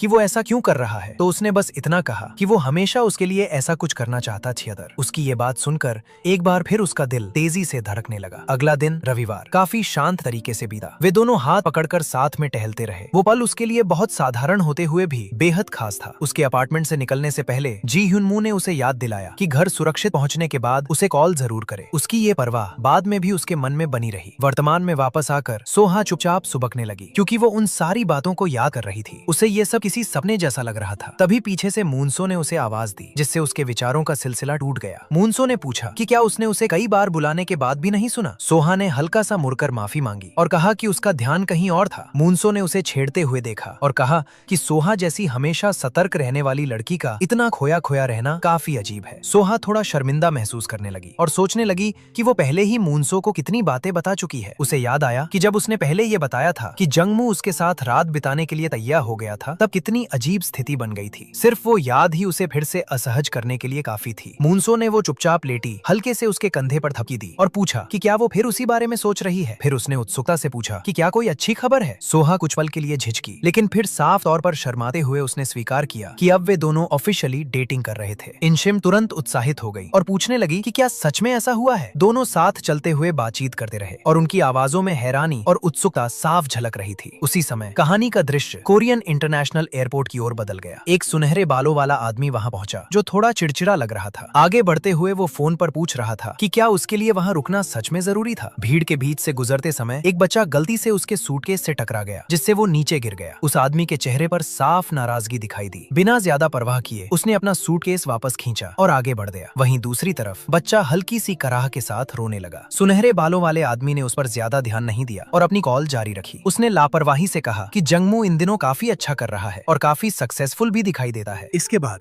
पार्किंग लॉट में जंगहू और सोहा अपनी अगली मीटिंग के लिए निकलने की तैयारी करते हुए साथ खड़े थे। जंगहू ने कहा कि मीटिंग शाम 6 बजे तय हुई है और सोहा ने पुष्टि की कि प्रेसिडेंट किम के पास केवल उसी समय का स्लॉट खाली था। जंगहू ने शांत स्वर में जवाब दिया कि मामला जरूरी है, इसलिए कुछ नहीं किया जा सका। फिर उसने पूछा कि क्या रास्ते में वो उसके लिए एक स्वीट बुक कर दे। ये सुनकर सोहा कुछ पल के लिए रुक गई। उसे समझ नहीं आया कि क्या जवाब दे और उसकी झिझक उसके चेहरे पर साफ दिखाई देने लगी। जंगहू थोड़ा उसके करीब झुका और बोला कि लगता है वो फिर से गलत तरह के ख्याल सोच रही है। ये सुनकर सोहा शर्मिंदा हो गई। फिर उसने समझाया कि पिछली रात वो बहुत देर तक काम करता रहा था और मुश्किल से थोड़ा आराम कर पाया था। उसने ये भी कहा कि सोहा पहले से जानती है कि मीटिंग्स के दौरान प्रेसिडेंट किम कितना थका देने वाला हो सकता है। बात करते हुए उसका हाथ हल्का सा आगे बढ़ा, जैसे वो उसकी उंगलियां पकड़ना चाहता हो। सोहा ने तुरंत अपना हाथ पीछे कर लिया और धीमी आवाज में पूछा कि अगर किसी ने उन्हें देख लिया तो क्या होगा। जंगहू ने जवाब दिया कि वो जरूरत से ज्यादा दूरी बना रही है और ये भी कहा कि उन्हें देखने का एकमात्र तरीका सिक्योरिटी कैमरा ही है। सोहा ने सावधानी से चारों तरफ नजर दौड़ाई और अपने आसपास का माहौल जांचा। कुछ पल बाद वो थोड़ी सहज हुई। फिर उसने हामी भरते हुए कहा कि ये सिर्फ आज के लिए होगा। उसने धीरे से हाथ बढ़ाकर उसका हाथ पकड़ लिया, हालांकि उसकी हरकतों में अब भी झिझक साफ दिखाई दे रही थी। फिर उसने सुझाव दिया कि अगर वो सच में थका हुआ है तो वो खुद ड्राइव कर सकती है, लेकिन जंगहू ने तुरंत मना कर दिया और कहा कि इसकी कोई जरूरत नहीं है, वो बिल्कुल ठीक है। बाद में मीटिंग के दौरान जंगहू ने जमीन खरीदने के मामले पर चर्चा की। उसने बताया कि ये प्रोसेस उम्मीद से ज्यादा समय ले रहा है और कहा कि ये मामला साल खत्म होने से पहले सुलझ जाना चाहिए। सोहा अपने लैपटॉप पर लगातार टाइपिंग करती रही, लेकिन उसे लग रहा था कि इतनी देरी उनकी तरफ से एफिशिएंसी की कमी दिखाती है। काम पर ध्यान देते हुए अचानक उसने महसूस किया कि सामने बैठे बूढ़े आदमी की नजरें लगातार उसी पर टिकी हुई थी। उसकी निगाहें उसके चेहरे पर ही जमी रहीं, जिससे सोहा असहज महसूस करने लगी। वो अंदर ही अंदर चिढ़ गई, लेकिन जानती थी कि वो सबके सामने जाकर उसे थप्पड़ नहीं मार सकती। उसने खुद को शांत बनाए रखा और मन ही मन यही चाहने लगी कि ये मीटिंग जल्दी खत्म हो जाए। जंगमू ने उसकी बेचैनी महसूस कर ली और अपना ध्यान मिस्टर किम की ओर मोड़ दिया। उसने उन्हें आवाज दी और बातचीत को फिर से मुद्दे पर ले आया। मिस्टर किम कुछ खोए हुए से लगे और पूछ बैठे कि वे अभी किस बारे में बात कर रहे थे। उन्होंने माना कि शायद अब वो बूढ़े हो रहे हैं, क्योंकि हाल के दिनों में उनका ध्यान लगाना काफी मुश्किल हो गया है। जंगमू ने अपनी उंगलियां कसकर भींच ली, लेकिन उसकी आवाज अब भी नियंत्रित रही। उसने उन्हें याद दिलाया कि वे कंस्ट्रक्शन लैंड खरीदने की टाइमलाइन पर चर्चा कर रहे थे। मिस्टर किम ने सिर हिलाया और समझाया कि अप्रूवल प्रोसेस बिल्कुल आसान नहीं रहा है। उसने बताया कि उस जमीन का इस्तेमाल फिलहाल एक टूरिस्ट अट्रैक्शन के रूप में किया जा रहा है और वहाँ हाइट रिस्ट्रिक्शंस के साथ साथ कई दूसरी बातों का भी ध्यान रखना पड़ता है। मीटिंग खत्म होने के बाद मिस्टर किम ने जंगमू को भरोसा दिलाया कि वो जमीन की खरीदारी का काम खुद संभालेंगे। इस पर जंगमू ने कहा कि बस ये सुनिश्चित करें कि काम तय की गई डेडलाइन के अंदर पूरा हो जाए। बातचीत खत्म होते ही मिस्टर किम ने अपना ध्यान सोलहा की ओर मोड़ लिया और उसके साथ ड्रिंक्स पर चलने का सुझाव दिया। उसकी मेहनत के लिए धन्यवाद देते हुए वो उसका हाथ पकड़ने की कोशिश करने लगा, लेकिन इससे पहले कि वो ऐसा कर पाता, जंगमू दोनों के बीच आ गया और सोलहा को आवाज दी। उसने कहा कि शायद उसका फोन कार में रह गया है और उसे उसकी तुरंत जरूरत जरूरत है। फिर उसने पूछा कि क्या वो जाकर उसे ले आ सकती है। सोलहा ने बिना किसी झिझक के सिर हिलाया और कहा कि वो अभी वापस आती है। वो जल्दी से कमरे से बाहर निकल गई, जिससे दोनों आदमी वहाँ अकेले रह गए। जैसे ही वो गई, मिस्टर किम ने टिप्पणी करते हुए कहा कि इतनी जवान और खूबसूरत लड़की के साथ काम करना जरूर सुखद होगा। जंगमू ने संक्षेप में जवाब दिया कि वो उसकी सेक्रेटरी है। मिस्टर किम हल्का सा मुस्कुराया और बोला कि उसके हिसाब से सोलहा बाल बांधकर और भी ज्यादा अच्छी लगती है। ये सुनकर जंगमू के चेहरे के भाव थोड़े सख्त हो गए। उसने चेतावनी भरे अंदाज में कहा कि शायद उसकी मौजूदगी ही वो वजह थी जिसकी वजह से मिस्टर किम मीटिंग में ध्यान नहीं लगा पा रहे थे। मिस्टर किम हंस पड़ा और बोला कि आज जंगमू कुछ ज्यादा ही तेज नजर आ रहा है। फिर उसने पूछा कि क्या इसकी वजह उसकी सेक्रेटरी है। उसके लहजे में साफ तौर पर तंज था, जिससे जंगमू ने अपनी मुट्ठी भींच ली। इसके बाद मिस्टर किम ने कहा कि उसे पहले से ही पता है कि उन दोनों के बीच क्या चल रहा है। जी ह्यून मू ने उसे साफ नापसंदगी भरी नजरों से देखा और कहा कि उसे देखकर आंखों को तकलीफ होती है, मानो वो जानबूझकर मिस्टर किम को भड़काना चाहता हो। ये बात सुनते ही मिस्टर किम गुस्से से भर गया और मांग करने लगा कि वो आखिर कहना क्या चाहता है। बिना किसी चेतावनी के एक जोरदार आवाज गूंजी जब जी ह्यून मू ने अपनी मुट्ठी उसके बगल की दीवार पर दे मारी। अचानक हुए उस जोरदार वार से मिस्टर किम बुरी तरह चौंक गया। जी ह्यून मू ने शांत स्वर में स्पष्ट किया कि वो मिस्टर किम की नहीं बल्कि दीवार की बात कर रहा था। उसने दीवार में दिखाई दे रही दरारों की ओर इशारा किया और कहा कि सिर्फ एक हल्के से वार में ही नुकसान दिखाई देने लगा, जो ये संकेत देता है कि अंदर कोई गहरी स्ट्रक्चरल प्रॉब्लम हो सकती है। बात करते हुए वो थोड़ा और आगे बढ़ा, जिससे मिस्टर किम खुद को घिरा हुआ महसूस करने लगा। मिस्टर किम उलझन में पड़ गया और जोर देकर बोला कि ये तो एक नई बिल्डिंग है। जी ह्यून मू ने जवाब दिया कि इसका कंस्ट्रक्शन सिर्फ एक हफ्ते पहले ही पूरा हुआ है और यही बात इसकी हालत को और भी ज्यादा संदिग्ध बनाती है। उसने फिर से दीवार पर जोर से दस्तक दी। इस बार अंदर से आने वाली खोखली आवाज ने माहौल को और तनावपूर्ण बना दिया। मिस्टर किम साफ तौर पर बेचैन हो गया और उससे रुकने के लिए कहा। उसने स्थिति को शांत करने की कोशिश करते हुए कहा कि शायद कोई गलतफहमी हो रही है, लेकिन जंगमू पूरी तरह शांत रहा और बोला कि वो सिर्फ तथ्यों की पुष्टि कर रहा है। फिर उसने सवाल किया कि क्या रॉयल पैलेस होटल को ये पता है कि टेकांग ने इस प्रोजेक्ट के लिए खुद कंस्ट्रक्शन संभालने के बजाय किसी सब कॉन्ट्रैक्टर को हायर किया था। उसकी बातों में साफ इशारा छिपा हुआ था और मिस्टर किम के पास इसका कोई आसान जवाब नहीं था। जब मिस्टर किम ने उससे कहा कि वो सीधे सीधे बताए कि आखिर वो चाहता क्या है, तभी दृश्य सोलहा की ओर बदल गया, जो बाहर आ चुकी थी। उसे लगा कि उसने हर जगह अच्छी तरह देख लिया है, लेकिन फिर भी उसे फोन नहीं मिला। वो कुछ पल के लिए रुकी रही। उसके चेहरे पर हल्की उलझन दिखाई दे रही थी, क्योंकि वो सोच रही थी कि कहीं उससे कुछ छूट तो नहीं गया। उसी समय उसका फोन वाइब्रेट हुआ। पहले उसे लगा कि ये जोंग मू का मैसेज होगा, लेकिन जब उसने देखा तो वो मिस्टर किम का मैसेज था। उस मैसेज में माफी मांगी गई थी और लिखा था कि मीटिंग के दौरान उसे लगातार घूरने के लिए उसे अफसोस है। सोलहा हैरान थी, क्योंकि उसे समझ नहीं आ रहा था कि ऐसा मैसेज आखिर आया कहां से और मिस्टर किम के व्यवहार में अचानक इतना बदलाव क्यों आ गया। इससे पहले कि वो और कुछ सोच पाती, जोंग मू उसके पास आया और उसका नाम पुकारते हुए कहा कि उन्हें अब निकलना चाहिए, क्योंकि उसे अपना फोन मिल गया है। सुवा ने उसे हल्की उलझन के साथ देखा और पूछा कि क्या वो बाद में ड्रिंक्स पर जाने वाला नहीं था। जोंग मू ने शांत स्वर में जवाब दिया कि वो प्लान कैंसिल हो गया है। हालांकि ये बात उसे थोड़ी अजीब लगी, लेकिन उसने ज्यादा सवाल नहीं किए और चुपचाप उसके पीछे चलती। इसके बाद दृश्य फिर से मिस्टर किम की ओर लौट गया। वो अकेला खड़ा था और साफ तौर पर परेशान दिखाई दे रहा था। गुस्से में बड़बड़ाते हुए उसने जोंग मू को बदतमीज इंसान कहा। उसके मन में कुछ देर पहले की घटना फिर से घूमने लगी, जब जोंग मू ने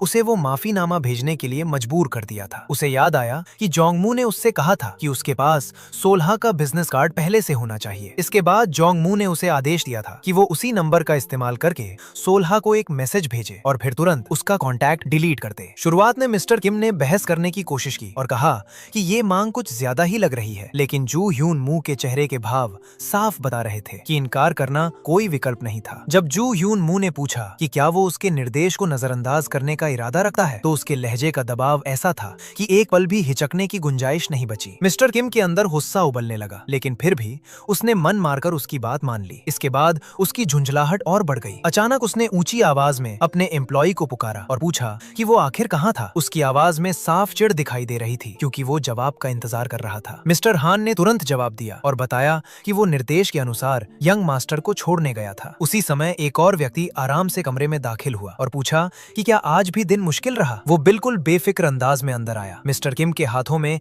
बिखरे हुए डॉक्यूमेंट्स की ओर हाथ बढ़ाते हुए बोला कि जरूरत हो तो वो मदद कर सकता है। इसके बाद वो सुनहरे बालों वाला एथलीट बिना किसी झिझक के एक कुर्सी पर बैठ गया। मिस्टर किम ने उसे चो ताई गून कहकर पुकारा और बताया कि वो उसका भतीजा है। मिस्टर किम शिकायत करने लगा कि उसके पिता की पीठ पीछे सब कुछ संभालना कितना मुश्किल रहा है। उसने कहा कि वो टे गून को न जाने कितनी बार दखल देना बंद करने के लिए कह चुका है, लेकिन वो कभी उसकी बात नहीं सुनता। हालांकि टे जंगून पूरी तरह शांत रहा। उसने माहौल को हल्का करने की कोशिश करते हुए कहा कि वो जो कुछ भी कर रहा है वो अपने फायदे के लिए कर रहा है। उसने बताया कि जब वो टेकांग को विरासत में हासिल करेगा तब वो उसमें एक मजबूत स्थिति सुनिश्चित करना चाहता है। इसके बाद उसने सामने रखे डॉक्यूमेंट्स की ओर ध्यान दिया, खासकर कंस्ट्रक्शन लैंड की खरीद से जुड़ी रिपोर्ट पर। उसे सरसरी तौर पर देखने के बाद वो बोला कि जहां तक उसे समझ आ रहा है उन दोनों का दुश्मन एक ही है। उधर कार में सी हवा ने जोंग मू की तरफ देखा और पूछा कि क्या वो सच में उसे नहीं बताने वाला कि मीटिंग रूम में क्या हुआ था। जोंग मू कुछ पल चुप रहा, फिर बोला कि कोई खास बात नहीं हुई थी और उसने सिर्फ इतना कहा था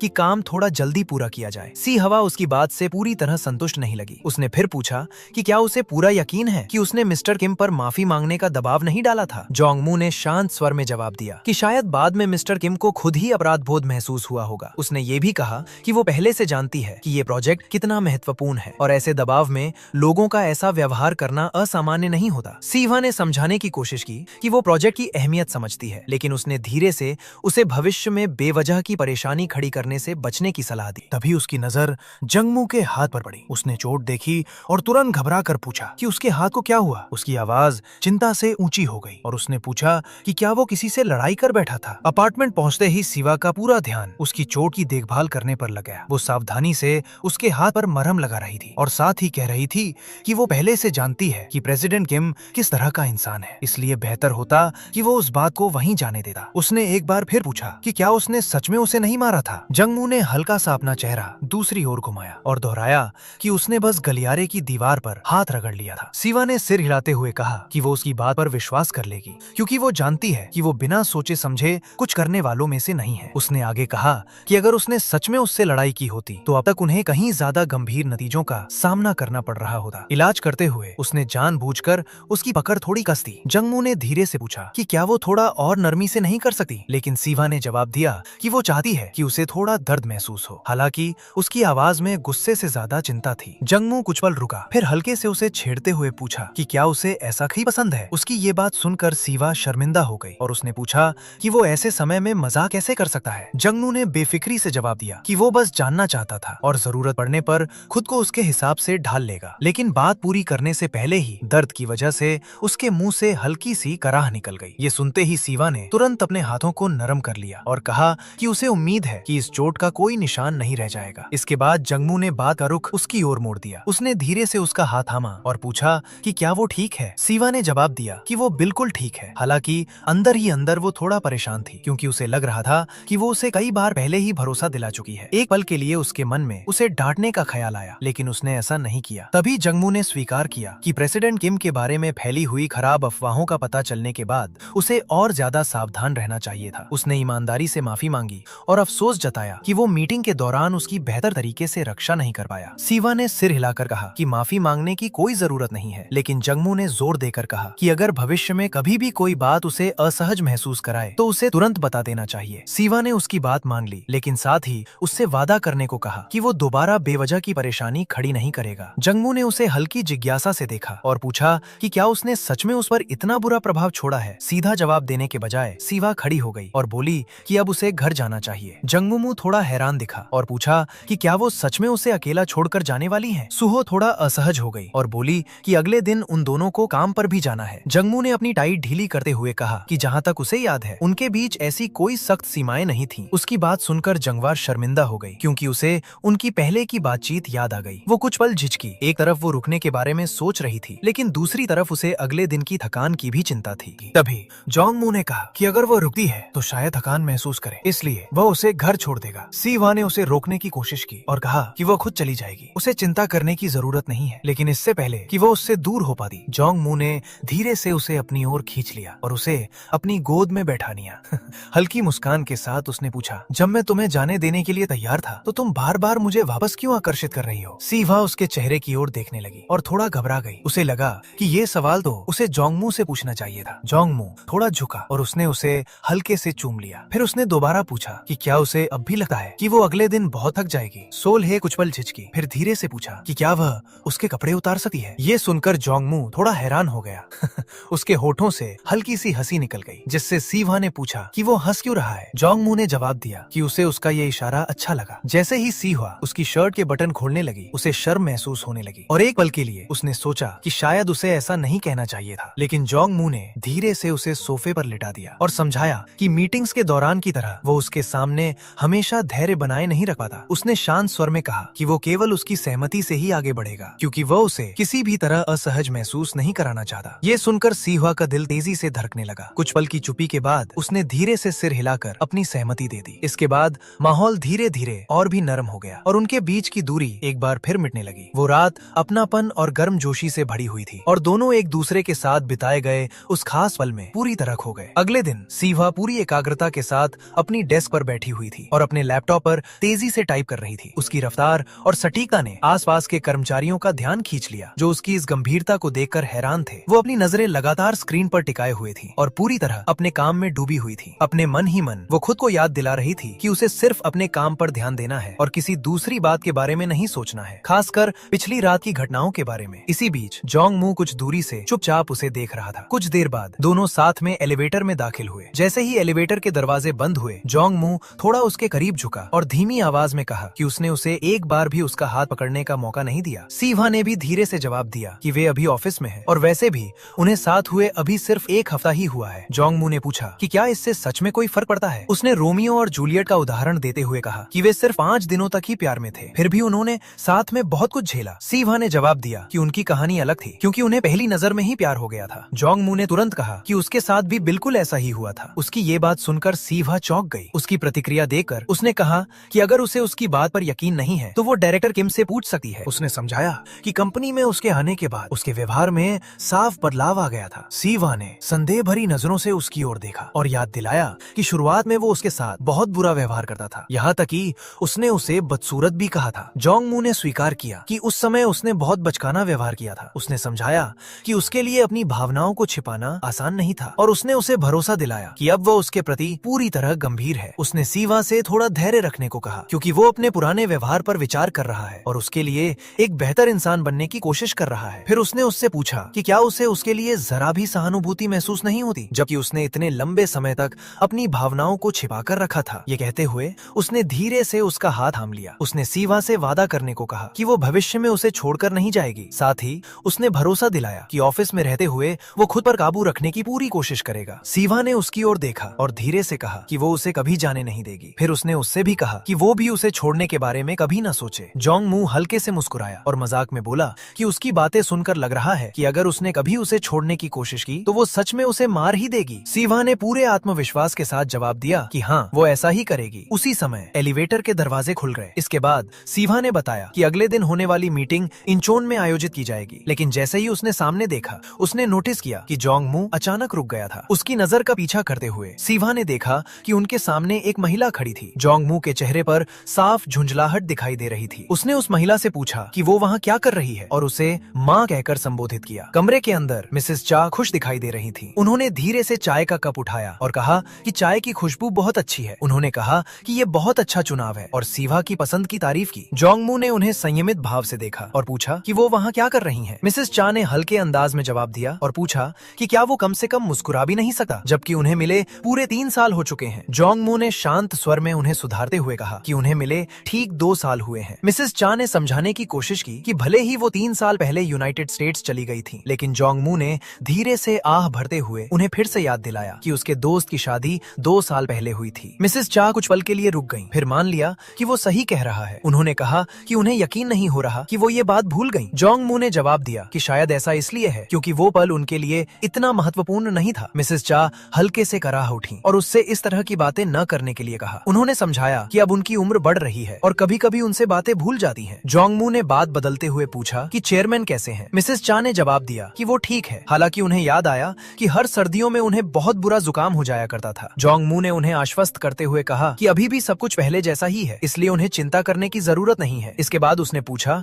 कि वो अचानक कोरिया क्यों आई हैं। मिसेस चा ने जवाब दिया कि इसका कारण तो साफ है, क्योंकि वो तारीख जल्द ही आने वाली है। ये सुनते ही जोंग मू के चेहरे के भाव गंभीर हो गए, क्योंकि वो तुरंत समझ गया कि उनकी बात का क्या मतलब था। जोंग मू की नजरें हल्का सा नीचे झुक गईं और पूरे कमरे में खामोशी छा गई। मिसेस चा की आंखें नम हो गईं। उन्होंने उससे कहा कि वो पहले से ही जानता है कि वो क्यों आई हैं। जोंग मू ने संयमित स्वर में जवाब दिया कि उन्होंने पहले कभी इस बात की परवाह नहीं की, इसलिए वो नहीं समझता कि अब ये उनके लिए इतना महत्वपूर्ण क्यों है। ये सुनकर मिसेस चा ने अपने हाथ कसकर भींच लिए और समझाया कि हाल ही में उन्होंने उसे अपने सपने में देखा था। उन्होंने बताया कि वो बहुत दर्द में रोती हुई दिखाई दे रही थी, जैसे उसके मन में अभी भी कुछ अनकही बातें बाकी हों। कुछ पल चुप रहने के बाद मिसेस चा ने उससे पूछा कि क्या वो अब भी उनसे नाराज है। उन्होंने स्वीकार किया कि वो जानती हैं कि उन दोनों के बीच कितना गहरा रिश्ता था, लेकिन वो खुद भी अपने तरीके से दर्द झेल रही थी। दूसरी तरफ दृश्य बदलकर सोला की ओर जाता है, जो अब भी अपनी डेस्क पर बैठी टाइप कर रही थी। उसके मन में अचानक ये ख्याल आता है कि उसने पहले कभी जोंग मू को इस तरह व्यवहार करते हुए नहीं देखा था। कुछ समय पहले जब उससे चाय की रिकमेंडेशन मांगी गई थी तो उसने कैमेलिया फ्लावर टी सुझाई थी। बाद में मिसेस चा ने उसकी तारीफ की और सोला ने विनम्रता से उनका धन्यवाद किया, लेकिन जोंग मू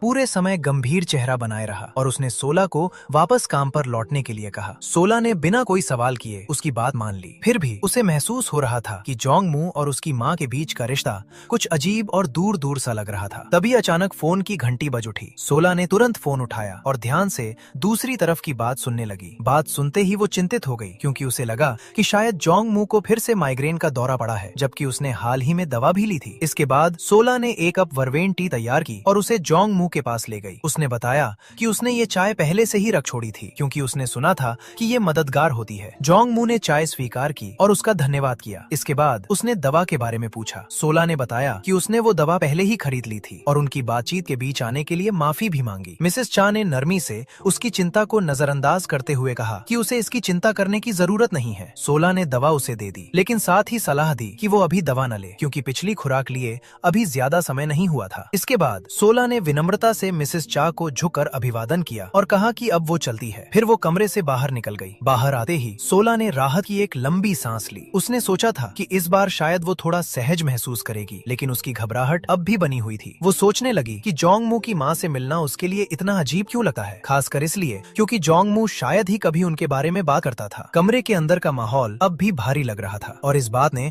उसे थोड़ा बेचैन कर दिया। उसे ये चिंता भी होने लगी कि जोंग मू माइग्रेन की दवाओं पर कुछ ज्यादा ही निर्भर करता जा रहा है। उधर कमरे के अंदर जोंग मू चुपचाप दवा को घूर रहा था। मिसेस चा उसे ध्यान से देख रही थी और उन्होंने कहा कि ऐसा लग रहा है कि उसे अक्सर माइग्रेन की समस्या होती है। जोंग मू ने जवाब दिया कि काम का बोझ उसे हमेशा व्यस्त रखता है। मिसेस चा ने कहा कि जब सोला कमरे में आई थी तब जोंग मू पहले से कहीं ज्यादा शांत और सहज दिखाई दे रहा था। उन्होंने ये भी कहा कि उन्हें उम्मीद नहीं थी कि कोई उसके इतने सतर्क और बंद स्वभाव को बदल पाएगा। उन्होंने स्वीकार किया कि उन्हें सोला पसंद है और उनका मानना है कि वो एक बहुत अच्छी इंसान है। जोंग मू ने शांत स्वर में जवाब दिया कि सोला सच में एक अच्छी इंसान है, शायद उसके लिए कुछ ज्यादा ही अच्छी। ये कहते हुए उसने नजरें दूसरी ओर फेर ली और उसकी आवाज में हल्का सा द्वंद साफ महसूस हो रहा था। उस रात बाद में सोला अपने अपार्टमेंट में बैठी हुई थी और उसने एक तकिए को अपने सीने से लगा रखा था। वो जोंग मू के बारे में सोच रही थी और मन ही मन सोच रही थी कि क्या अब वो बेहतर महसूस कर रहा होगा। उसे लगता था कि जोंग मू बहुत कम अपनी भावनाएं जाहिर करता है, तब भी जब कोई बात उसे परेशान कर रही हो। वो अभी इन्हीं विचारों में खोई हुई थी कि तभी यून शिम ने अचानक उससे पूछा कि वो उसके साथ समय बिताते हुए आखिर किसके बारे में सोच रही है। मजाक करते हुए उसने कहा कि कम से कम किसी अकेले इंसान को जलन तो महसूस मत करवाओ। सोला हल्का सा मुस्कुराई और उसने पूछा कि क्या अब यून शिम की जिंदगी में ऐसा कोई नहीं है जो उसके दिल की धड़कनें तेज कर दे।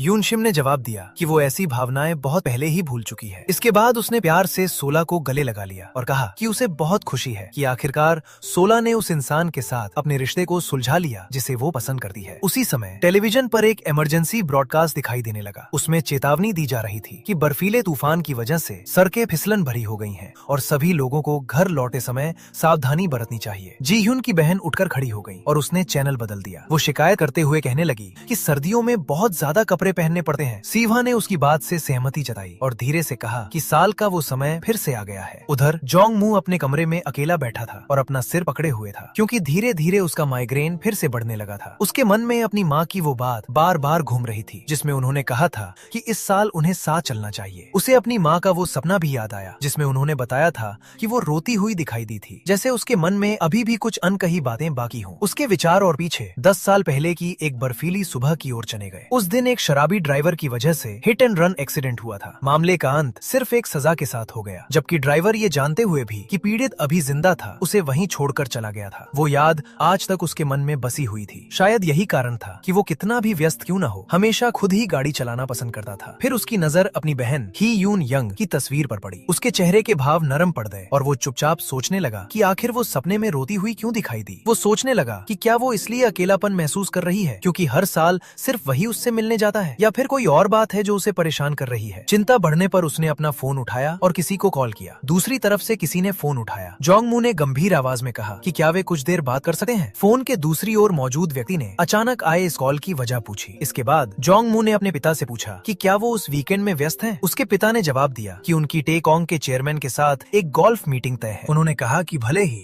उसे गोल्फ मीटिंग कहा जा रहा हो, लेकिन असल में वो ज्यादातर बिजनेस मीटिंग ही होती है। फिर उन्होंने सुझाव दिया कि जोंगमू भी उनके साथ चले और उनकी मदद करे। जोंगमू ने शांत स्वर में जवाब दिया कि उन्हें देखकर तो लगता है कि वो खुद ही सब कुछ अच्छी तरह संभाल रहे हैं। उसके पिता ने जोर देकर कहा कि नए कनेक्शंस बनाना कभी नुकसान नहीं करता और उससे साथ चलने के लिए कहा। लेकिन जोंगमू ने मना करते हुए कहा कि उस वीकेंड के लिए उसके पहले से कुछ प्लान्स हैं। उसके पिता ने कहा कि वो अपने प्लान्स बदल दे क्योंकि ये मामला महत्वपूर्ण है। जोंगमू ने दोबारा कहा कि उसके अपने प्लान्स भी उतने ही महत्वपूर्ण हैं। कुछ देर की चुप्पी के बाद उसके पिता ने आह भरी और कहा कि अगर ऐसा है तो कुछ नहीं किया जा सका। फिर उन्होंने पूछा कि आखिर जोंगमू ने फोन किस वजह से किया था। जोंगमू ने जवाब दिया कि उसने बस सोचा कि अब उसे उनसे थोड़ा ज्यादा संपर्क करना चाहिए। उसके पिता ने उसकी बात को टालते हुए कहा कि इसकी कोई जरूरत नहीं है और बेहतर होगा कि वो अपना समय किसी दूसरे डॉक्यूमेंट की समीक्षा करने में लगाए। कॉल खत्म करने के बाद जोंगमू ने धीरे से एक लंबी सांस छोड़ी। उसे लगा कि उसके पिता उसे लेकर सब कुछ पूरी तरह भूल चुके हैं। अगले दिन ऑफिस में कर्मचारी कंपनी की एनिवर्सरी को लेकर उत्साह से बातें कर रहे थे। कुछ लोग छुट्टी मिलने की बात से बहुत खुश थे। फिर उन्होंने सुआ की ओर मुड़कर पूछा कि वो छुट्टी के दिन क्या करने वाली है। सुआ ने जवाब दिया कि वो बस आराम करेगी और देर तक सोएगी। उसके थके हुए चेहरे को देखकर उसके सहकर्मी चिंतित हो गए और उसे ठीक से आराम करने की सलाह देने लीड से। उनमें से एक ने उसे एक एनर्जी ड्रिंक दिया जिसे उसने स्वीकार कर लिया, लेकिन थकावट की वजह से उसका शरीर हल्का सा कांप रहा था। कैबिन के अंदर जोंगमू अपने डॉक्यूमेंट्स पर ध्यान लगाए हुए था, जबकि एनर्जी ड्रिंक पीने के बाद सुआ पहले से थोड़ी ज्यादा एनर्जेटिक दिखाई दे रही थी। जब वो उसे ध्यान से देख रही थी तो उसने उसके चेहरे पर हल्की सी उदासी महसूस की। उसने सोचा कि उससे पूछे कि आखिर बात क्या है, लेकिन इससे पहले कि वो कुछ कह पाती, जोंगमू ने खुद उसे पुकार लिया। उसने कहा कि वो काफी थकी हुई लग रही है और पूछा कि क्या वो ठीक है। सुआ ने उसे भरोसा दिलाया कि वो बिल्कुल ठीक है। इसके बाद जोंगमू ने सुझाव दिया कि उसे आज जल्दी घर चले जाना चाहिए क्योंकि उसके पास अभी भी काफी काम बाकी है। सुआ ने उसकी बात मान ली और चुपचाप कैबिन से बाहर निकल रही। बाहर निकलते ही यून शिम आने वाली छुट्टी को लेकर अपना उत्साह जताने लगी। उसने कहा कि वहाँ काम करने की सबसे अच्छी बातों में से एक यही छुट्टी है। श्याओ श्याओ ने सहमति में सिर हिलाया, लेकिन उसके विचार कहीं और ही भटक रहे थे। उसे बेचैनी महसूस हो रही थी क्योंकि उसे जोंगमू से कुछ पूछने का मौका ही नहीं मिला था और अब वो पहले से भी ज्यादा चिंतित हो गई थी। कुछ देर बाद उसने यून शिम की ओर मुड़कर माफी मांगी और कहा कि उसे वापस जाकर जोंगमू से मिलना होगा। यून शिम मुस्कुराई और बोली कि उसे पहले से ही ऐसा कुछ होने का अंदाजा था। उसने ये भी कहा कि माफी मांगने की कोई जरूरत नहीं है। फिर उसने सुआ को जाने के लिए कहा और सुआ तुरंत वहाँ से चली गई। उधर कैबिन के अंदर जोंगमू अकेला बैठा था। उसके चेहरे पर तनाव साफ दिखाई दे रहा था क्योंकि पुरानी यादें फिर से उसके मन में उभरने लगी थी। उसे अपनी बहन की आवाज याद आई। वो खुशी से पूछ रही थी कि क्या वो चीज खरीद लाया जो उसने उससे मंगवाई थी। उसकी आवाज में उत्साह साफ झलक रहा था क्योंकि उसे आखिरकार रूडोल्फ मिल गया था जिसे वो पिछले साल से चाहती थी। जोंगमू को याद आया कि उसने उससे माफी मांगते हुए कहा था कि एक आखिरी समय में तय हुई मीटिंग की वजह से वो उसके साथ नहीं जा पाएगा। युआन युआन ने नरमी से जवाब दिया था कि कोई बात नहीं। अचानक एक चीखती हुई आवाज गूंजी और एक भयानक एक्सीडेंट हो गया। उसे याद आया कि वो बार बार उससे पूछ रहा था कि क्या वो ठीक है, लेकिन दूसरी तरफ से कोई जवाब नहीं आया। वो लगातार उसका नाम पुकारता रहा, उम्मीद करते हुए कि शायद वो उसकी आवाज सुन सके। अचानक जोंगमू वर्तमान में लौट आया। उसका पूरा शरीर तनाव से भरा हुआ था और वो पसीने से भीग चुका था। इससे पहले कि वो खुद को संभाल पाता, पीछे से सुआ की आवाज आई। उसने चिंता भरे स्वर में पूछा कि क्या वो ठीक है। बिना कुछ सोचे जोंगमू ने उसे कसकर अपनी बाहों में भर लिया। उसने धीरे से उसका नाम पुकारा और फिर पूछा कि वो वहाँ क्या कर रही है। सुआ ने जवाब दिया कि वो उसके लिए वापस आई थी और उसका इंतजार कर रही थी। जोंगमू की नजर उसके हाथ में पकड़ी हुई चीज पर रही और उसने उसके बारे में पूछा। सुआ ने बताया कि वो नहीं चाहती थी कि उसे ठंड लगे। उसने ये भी कहा कि अगर कोई बात उसे परेशान कर रही है तो वो उससे बात कर सकता है, भले ही वो उसकी बहुत मदद न कर पाए। जोंगमू ने सोचा कि शायद वो अभी भी उसकी माँ की मुलाकात के बारे में सोच रही है। उसने स्वीकार किया कि वो थोड़ी ज्यादा संवेदनशील हो सकती है, लेकिन उसने उसे भरोसा दिलाने की कोशिश की कि वो सिर्फ थका हुआ है और उसे परेशान नहीं करना चाहता। उसने माफी मांग ली, लेकिन सुआ ने सिर हिलाते हुए कहा कि कोई बात नहीं। इसके बाद जोंगमू ने धीरे से उसका हाथ थाम लिया और कहा कि उसे कुछ अलग सा महसूस हो रहा है। सुआ उलझन में उसकी ओर देखने लगी। जोंगमू ने उसका हाथ अपने चेहरे के पास लाकर उससे लगा लिया और कहा कि उसे नहीं लगता कि वो कभी इस हाथ को छोड़ पाएगा। उसकी ये बात सुनकर सुआ शर्मा गई और पूछने लगी कि वो आखिर कैसी बातें कर रहा है। फिर जोंगमू ने उससे पूछा कि क्या रात के लिए उसके कोई प्लान्स हैं। सुआ ने जवाब दिया कि वो तो सिर्फ उसका इंतजार करने के लिए वापस आई थी। जोंगमू ने सिर हिलाया और कहा कि अब उन्हें चलना चाहिए। सुआ ने पूछा कि वे कहाँ जा रहे हैं, लेकिन जोंगमू ने बस उसका कोट उसके कंधों पर रख दिया और कहा कि इस समय काम से भी ज्यादा महत्वपूर्ण कुछ है। बाद में वे दोनों उसके अपार्टमेंट पहुंच गए। जोंगमू खाना तैयार करने में व्यस्त था, जबकि सुआ ने आरामदायक कपड़े पहन लिए। जब वो वापस आई तो जोंगमू ने पूछा कि क्या कपड़े उसे ठीक से फिट आ रहे हैं। उसने बताया कि उसके पास यही सबसे छोटे साइज के कपड़े थे। सुआ ने जवाब दिया कि कपड़े थोड़े ढीले हैं, लेकिन फिर भी ठीक है। लेकिन जैसे ही जोंगमू ने उसे अपने कपड़ों में देखा, वो तुरंत शर्म से नजरें दूसरी ओर घुमा लेता है। सुआ ने इधर उधर नजर दौड़ाई और महसूस किया कि उसका घर उसके अपने घर की तुलना में कितना साफ सुथरा और व्यवस्थित था। जी ह्यून मू ने फिर उसके सामने बड़ी खूबसूरती से तैयार किया हुआ खाना परोसा। सुआ बैठते समय थोड़ी घबराई हुई महसूस कर रही थी। जी ह्यून मू ने पूछा कि वो इतनी असहज क्यों लग रही है और उसे आराम से खाना खाने के लिए कहा। सुआ ने खाने का स्वाद लिया और जी ह्यून मू उसकी प्रतिक्रिया को ध्यान से देखते हुए पूछने लगा कि खाना कैसा है। सुआ ने सिर हिलाकर उसकी मेहनत की तारीफ की। इसके बाद दोनों साथ बैठकर टेलीविजन देखने लगे। टीवी पर एक हॉरर मूवी चल रही थी और सुआ उसे बड़े ध्यान से देख रही थी। दूसरी तरफ जोंगमू थोड़ा डरा हुआ लग रहा था और कई बार अपनी आंखें ढक लेता था। एक समय सुआ उत्साह में स्क्रीन की ओर इशारा करने लगी, लेकिन अनजाने में उसका हाथ जोंगमू की जांघ से छू गया। वो तुरंत पीछे हट गई और शर्मिंदा होकर माफी मांगने लगी। लेकिन जोंगमू उसकी तरफ देखकर कहता है कि अगर वो उसे छूना चाहती है तो सीधे कह सकती है। सी हुआ तुरंत इनकार करती है और कहती है कि यह गलती से हुआ था, लेकिन जोंगमू धीरे से उसका हाथ पकड़ लेता है। वो उससे पूछता है कि क्या वो सच में उससे दूरी बनाए रखना चाहती है, फिर उसे हल्का सा अपनी तरफ खींच लेता है। सी हुआ अपने ही ख्यालों में उलझ जाती है। उसके मन का एक हिस्सा सोच रहा था कि क्या वो सच में उसे छूना चाहती थी, जबकि दूसरा हिस्सा कह रहा था कि उसे छूना चाहिए। इससे पहले कि वो अपनी उलझन दूर कर पाती, जोंगमू उसे धीरे से और करीब खींच लेता है। फिर नरम आवाज में कहता है कि अगर वो आगे नहीं बढ़ना चाहती तो वो उसे मजबूर नहीं करेगा। उसकी बात सुनकर सी हुआ चौंक जाती है और तुरंत कहती है कि उसने ऐसा कभी नहीं कहा कि वो नहीं चाहती। तब जोंगमू उससे पूछता है कि अगर वे मूवी पूरी न देखें तो क्या उसे कोई परेशानी होगी। सी हुआ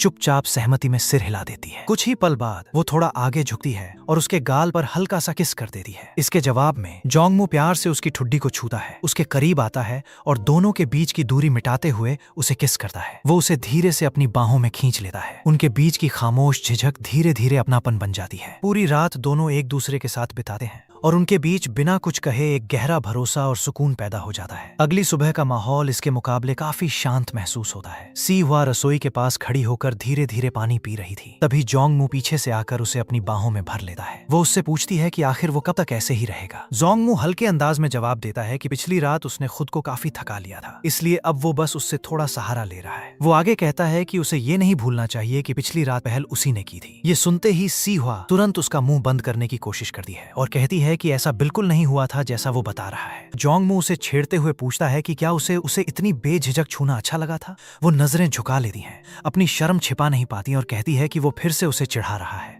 थोड़ी देर बाद जोंगमू उससे पूछता है कि क्या वो नहाना चाहेगी। सी हुआ थोड़ी झिझकते हुए पूछती है कि क्या उसे अकेले जाना होगा। वो हल्की मुस्कान के साथ कहता है कि वो खुशी खुशी उसके साथ चलेगा, लेकिन उसे भरोसा नहीं है कि अगर वे साथ में नहाएं तो वो खुद पर पूरा काबू रख पाएगा। उसकी ये बात सुनकर सी हुआ और भी झिझक जाती है और जल्दी से कहती है कि अब उससे और कुछ नहीं होगा। जोंगमू शांत स्वर में उसे भरोसा दिलाता है कि वह बस उसे अपनी बाहों में थामे रहेगा और कुछ नहीं करेगा। वो उससे पूछती है कि क्या वो सच में इसका वादा कर सकता है। जोंगमू बिना किसी झिझक के वादा कर देता है। फिर वो थोड़ा पीछे हटते हुए कहता है कि वो खुद जाकर बाथटब तैयार कर देता है। सी हुआ हैरानी से पूछती है कि क्या वो सच में ये सब अकेले करेगा। वो सिर हिलाकर कहता है कि उसे कुछ भी करने की जरूरत नहीं है, क्योंकि वो पहले ही अपने काम में बहुत मेहनत करती है। उसकी ये बात सुनकर सी हुआ हल्के से मुस्कुरा देती है। कुछ ही देर बाद दोनों गर्म पानी से भरे बाथटब में साथ बैठे होते हैं। सी हुआ को महसूस होता है कि गर्म पानी उसकी सारी थकान दूर कर रहा है और वहाँ का शांत माहौल उसे सुकून देता है। जोंगमू उसके थोड़ा करीब आता है और धीमी आवाज में उसका दिल से शुक्रिया अदा करता है। वह मानता है कि काफी समय से वह परेशानियों और जिम्मेदारियों के बोझ में फंसा हुआ था और उसकी जिंदगी में सी हुआ का आना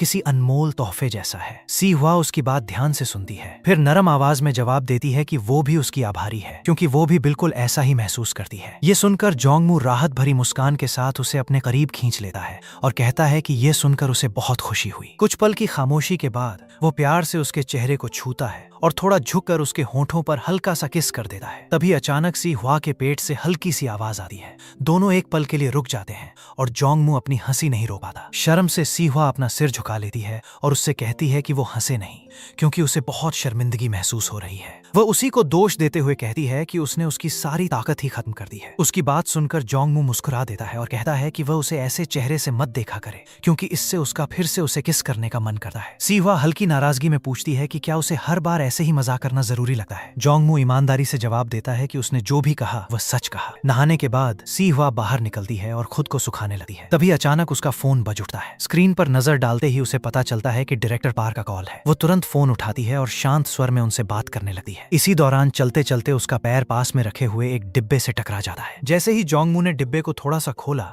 उसके अंदर रखा एक फिगरीन दिखाई देने लगा। उसी समय सी हुआ डायरेक्टर पार्क से कहती है कि वो इस मामले को एक बार फिर से चेक करेगी और अगले दिन उन्हें अपडेट दे देगी। इतना कहकर वो कॉल खत्म कर देती है। इस बीच जोंगमू की नजर अंदर रखे रूडोल्फ फिगरीन पर पड़ती है। उसे देखते ही उसके चेहरे के भाव हल्के से बदल जाते हैं और वो कुछ देर तक उसे चुपचाप देखता रहता है। सी हुआ उसकी खामोशी नोटिस करती है और उससे पूछती है कि क्या सब ठीक है। जोंगमू धीरे धीरे उठता है, खुद को संभालते हुए कहता है कि उसे नहीं पता था कि उसे उस कंपनी के फिगरीन्स पसंद हैं। सी हुआ थोड़ा हैरान होकर पूछती है कि क्या वो उनके बारे में जानता है। फिर वो कहती है कि वैसे भी वे इतने ज्यादा पॉपुलर नहीं हैं। जोंगमू शांत स्वर में जवाब देता है कि उसने उन्हें पहले भी कई बार देखा है। फिर वो पूछता है कि क्या वो हर सीजन के फिगरीन्स कलेक्ट करती है। सी हुआ सिर हिलाकर कहती है कि नहीं, वो हर सीजन के नहीं, सिर्फ विंटर एडिशन वाले फिगरीन्स कलेक्ट करती है।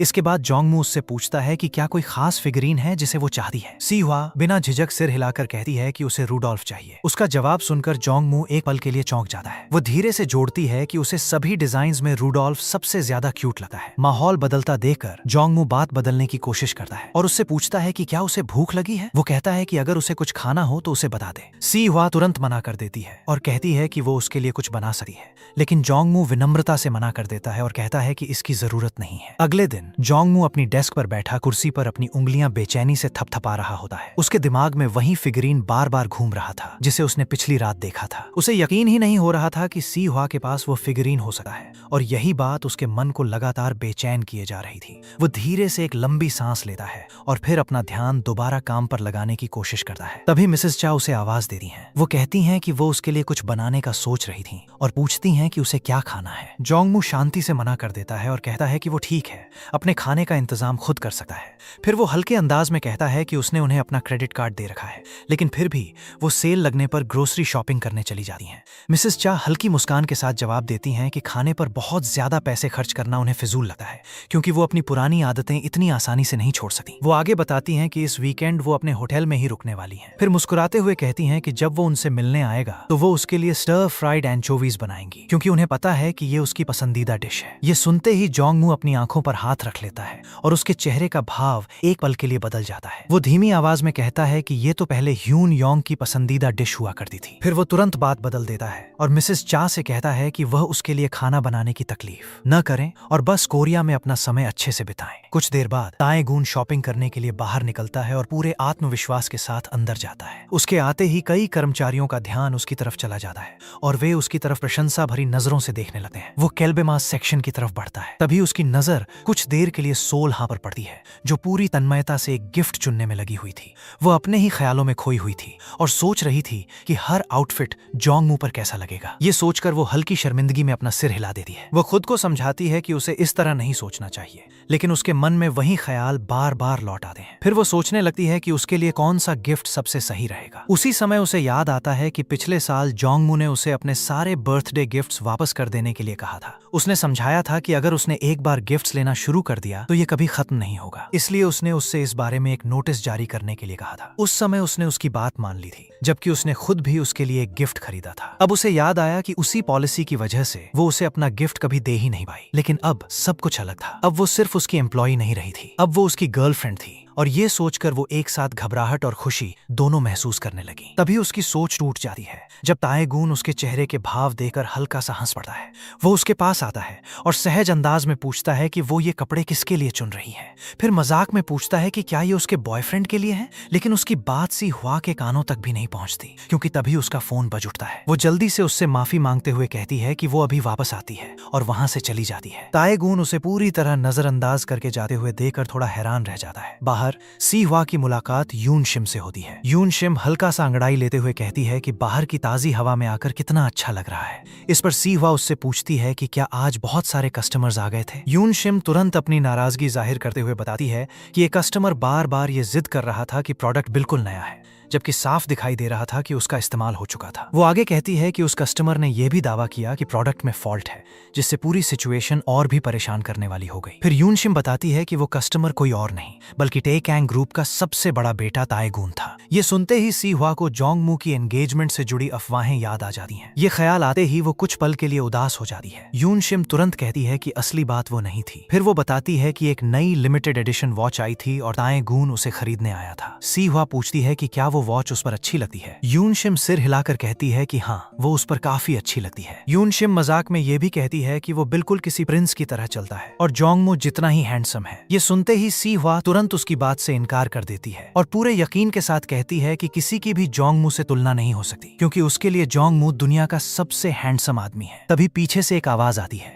जो पूछती है कि क्या वो सच में ऐसा मानती है। बिना कुछ सोचे सी हुआ फिर से हाँ कह देती है, लेकिन जैसे ही वो अपनी आंखें खोलकर पीछे देखती है, वहाँ जोंगमू को खड़ा पाती है। उसे देखकर उसकी आंखें हैरानी से बड़ी हो जाती हैं। यून शिम हल्के मजाक में पूछती है कि क्या वो सी हुआ को लेने आया है। वो हाँ में जवाब देते हुए कहता है कि जब भी सी हुआ यून शिम के साथ होती है तब उससे संपर्क करना लगभग नामुमकिन हो जाता है। सी हुआ माफी मांगते हुए कहती है कि उसे अपने फोन की रिंग सुनाई ही नहीं दी। जब वो दोबारा इधर उधर देखती है तो उसे पता चलता है कि यून शिम चुपचाप वहां से जा चुकी है। ये देखकर वो थोड़ा हैरान रह जाती है। जोंगमू मुस्कुराते हुए कहता है कि उन्हें साथ में समय बिताने का मौका देने के लिए उसे यून शिम का शुक्रिया अदा करना चाहिए। सी हुआ थोड़ी झिझकते हुए कहती है कि अगर किसी ने उन्हें साथ देख लिया तो अफवाहें फैल सकती हैं। जोंगमू शांति से जवाब देता है कि इसमें कोई बुरी बात नहीं होगी, क्योंकि फिर उन्हें अपने रिश्ते को छिपाने की जरूरत नहीं पड़ेगी।